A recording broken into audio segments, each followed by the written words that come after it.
Okay, factorizing expressions is more or less the opposite of expanding them. So we need the highest common factor. Remember, factors are numbers that are smaller. They are the number itself or smaller. And so we're looking for the highest common factor of two numbers. That's how we're going to factorize. So between 15 and 21, the highest common factor they have is actually only as low as 3.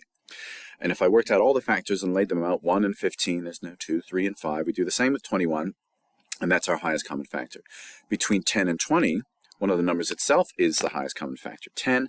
And between 12 and 18, if we worked out all the factors, we find that 6 is the highest common factor, taking also into account that these pronumerals are there. So because x is common between both 12x and 12xy, and y isn't, then 6x is actually the highest common factor. Fun for the whole family.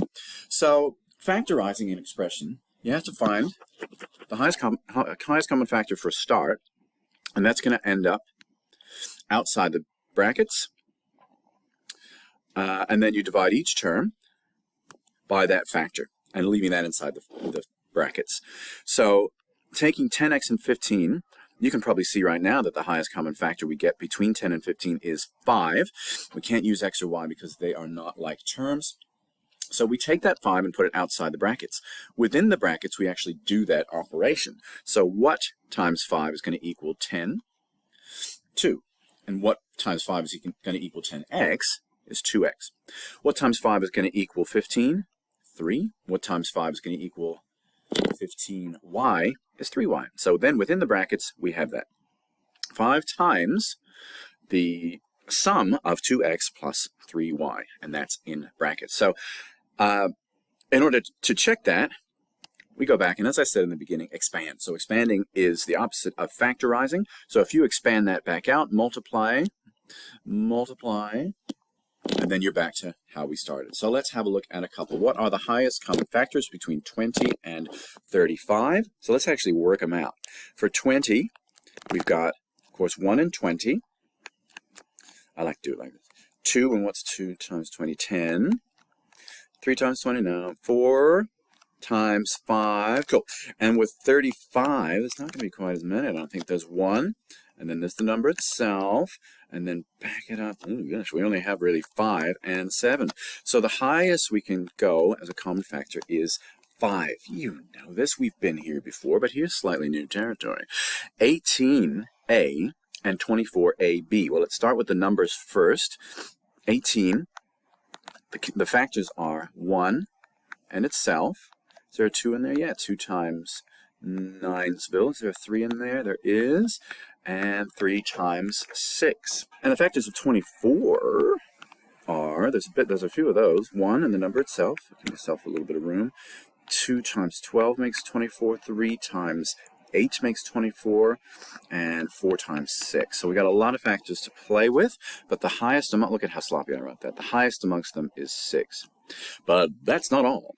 So between 18a and 24ab, we also have the a in common. So the highest common factor, to be really clear, is not just 6, it is 6a. And again, if we look similarly at this one here, 12x and 15x squared, we have to think that 15x squared is 15 times x times x. I hope I made them look different enough. So if I go through and work it out, I promise you that I will find that the highest common factor between 12 and 15 is the number 3.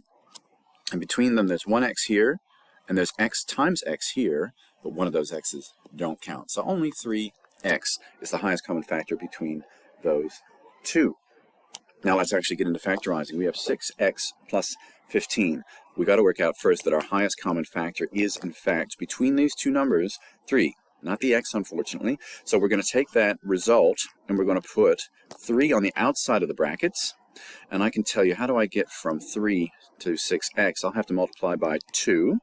And what am I doing? I'm adding them, so I keep that. And what do I multiply by 15? Sorry, by 3, by what? To get 15, and that is 5. So our result then is this factorized result. And remember, if I go back and do it backwards, 3 times 2 is 2x, rather is 6x. 3 times 5 is 15. We end up where we started. So now looking at example B, trust me that the highest common factor is not only 6, but is 6a, because that is a common pronumeral between these two. And the result, when we we take that highest common factor out. We don't just write 6, we write 6a.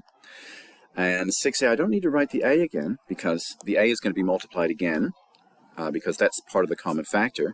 To that, we add 3.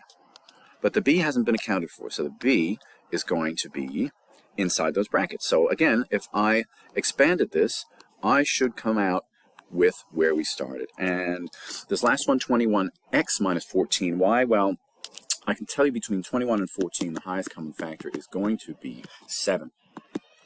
And we don't have like terms, so we keep our highest common factor on the outside and inside our brackets.